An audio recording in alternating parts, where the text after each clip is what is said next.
حضرت نبی پاک صلی اللہ تعالی علیہ وسلم کا فرمان ہے، جو روزانہ 40 بار قل ہو اللہ پڑھے، اللہ اس کے لیے پل صراط مینارہ بنا دیتے ہیں، یہاں تک کہ پل صراط پر باسہولت گزر جائے گا۔ سہل بن سعد سے مروی ہے، وہ صحابی جن کا مدینہ میں سب سے آخر میں انتقال ہوا، انہوں نے کہا کہ ایک دن میں نے آقا سے کمی رزق کی شکایت کی۔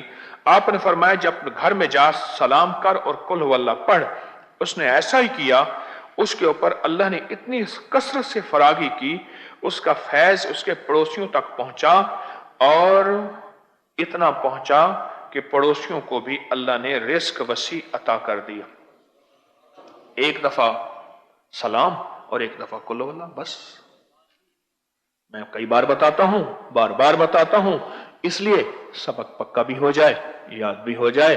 گھر میں تمنگری آ جاتی ہے، گھر میں مالداری آ جاتی ہے، اس گھر سے جنات ختم ہو جاتے ہیں۔ ایک بات اور بتاؤں، ایک اور مشاہدہ ہوا ہے میرے پاس، انوکھا مشاہدہ، نہ میں نے کہیں پڑھا تھا، نہ سنا تھا، نہ آزمایا تھا۔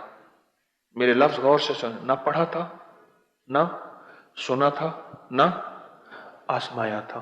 مجھے لوگ آ کے سکھا جاتے ہیں، میں طالب علم ہوں ہر پل کا، مجھے ایک نہیں کئی لوگوں نے کہنا شروع کر دیا کہ اس عمل کی وجہ سے ہماری بے اولادیوں کے مسائل ختم ہو گئے اور جادو جنات کے مسائل ختم ہو گئے۔ یہ دو چیزیں میرے مشاہدے میں، کیونکہ سالہ سال سے عمل بتا رہا ہوں،